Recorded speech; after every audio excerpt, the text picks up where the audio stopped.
Hello, pilots. Today we will be going over the kill zone targeting system. We'll start off with a simple example.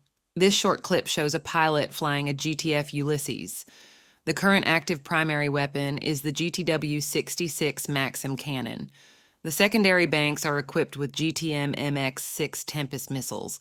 Let's mark a target and move in. Bandits incoming!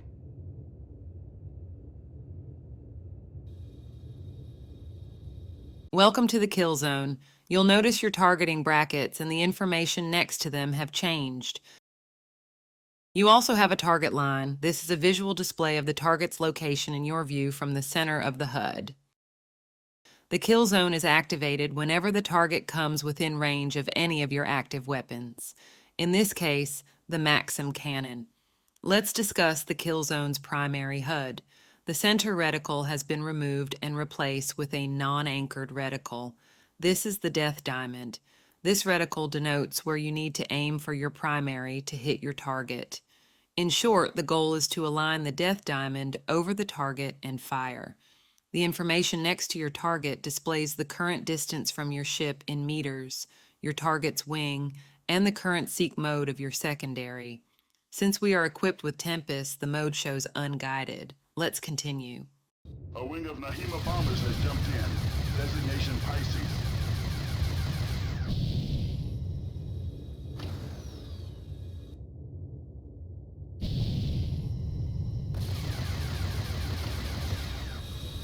Now that our Tempest are in range, some new information and gauges are displayed.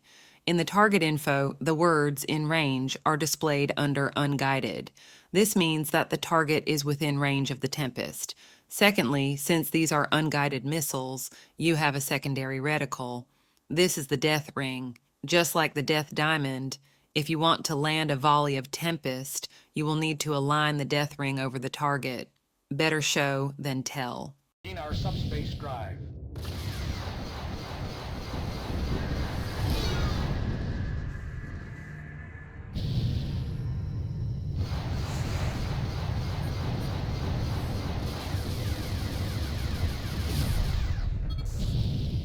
Pisces has been nullified.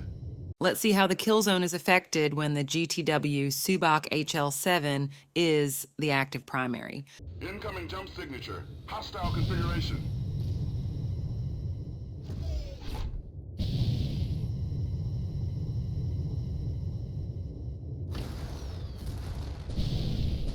Lambda 1 is down. Repeat, Lambda 1 is down. As you can see, the kill zone range is much smaller now. This is not necessarily a bad outcome. The benefit here is that the HL7 and MX6 have similar range and velocity profiles. This means that both the Death Diamond and Death Ring will be closer together, allowing you to deliver quite a barrage. Let's move on to more complex secondaries. For this, we'll use the GTF Hercules Mark II.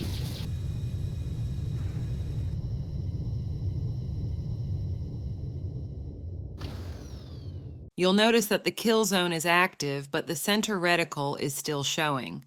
This is because we are still not in range of our active primary. The GTM MX-64 Rockeye is a heat-seeking missile. As such, our guidance mode is set to heat, and we are already within range. But let's move in a little closer.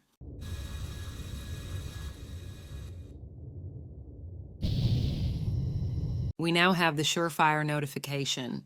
The surefire zone is a high probability region where the likelihood of a fired missile hitting its target is high. This means even if your target were to hit its afterburners, the missile could still chase it down.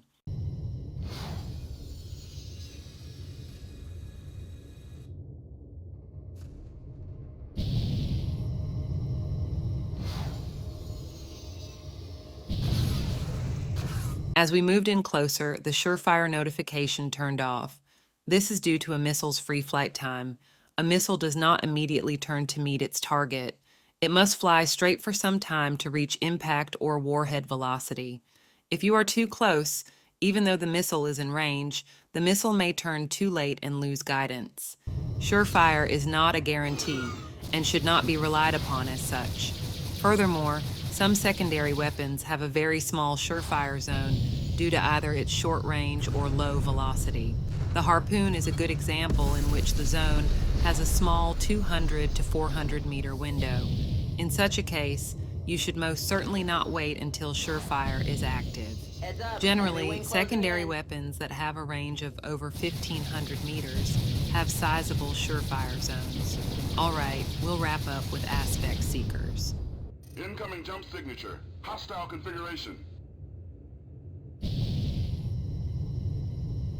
IFF confirmed. Hostiles inbound. Once in range of an aspect-seeking missile, in this case the GTM-55 Trebuchet, you get the same information next to the target as you would with a heat seeker.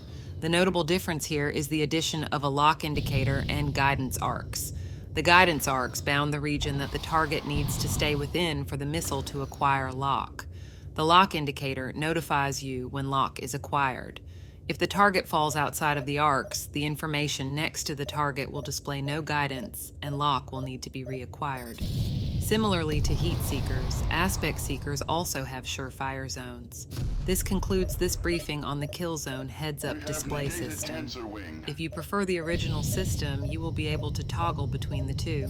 This will allow you to aim with what you are most comfortable with. Incoming jump signature. Hostile Good luck out there, configuration. pilots. Dismissed. Repeat, Lambda